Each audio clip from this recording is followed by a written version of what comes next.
KCR China tour ఇవాల్టితో ముగియనుంది. ఈ సాయంత్రం హైదరాబాద్ చేరుకుంటారు. 10 రోజుల పర్యటనలో భాగంగా ఆయన డ్రాగన్ కంట్రీలోని పలువురు పారిశ్రామికవేత్తలతో భేటీ అయ్యారు. తెలంగాణలో పెట్టుబడులు పెట్టాల్సిందిగా కోరారు.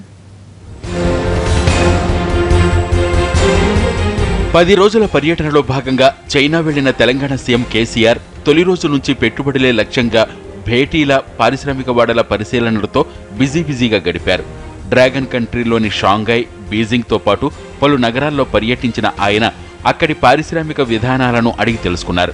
Telangana industrial policy TS iPASS గురించి పెట్టుబడిదారులకు వివరిస్తూ వచ్చారు. తెలంగాణలో పెట్టుబడులకు ఉన్న అవకాశాలను దాదాపు ప్రతి సమావేశంలోనూ వివరించారాయన. కేసీఆర్ పెట్టుబడుల ఆకర్షణ కొద్దిమేర సత్ఫలితాలనే ఇచ్చింది.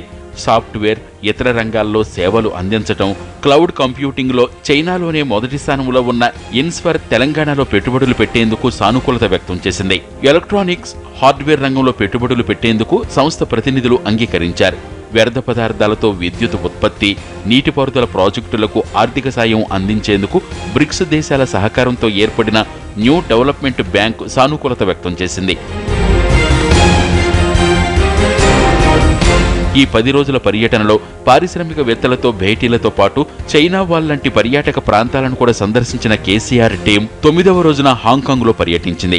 అక్కడి పారిశ్రామిక వాణిజ్యవేత్తలతో కేసీఆర్ సమావేశమయ్యారు. తెలంగాణలో పారిశ్రామిక విధానం పట్ల ఆకర్షితులైన కొన్ని కంపెనీల ప్రతినిధులు పెట్టుబడుల పట్ల సానుకూలంగా స్పందించినట్లు ప్రభుత్వ వర్గాలు చెబుతున్నాయి. ఇవాళ్టితో కేసీఆర్ చైనా పర్యటన ముగియనుంది. ఈ సాయంత్రం ఆయన హైదరాబాద్ చేరుకుంటారు.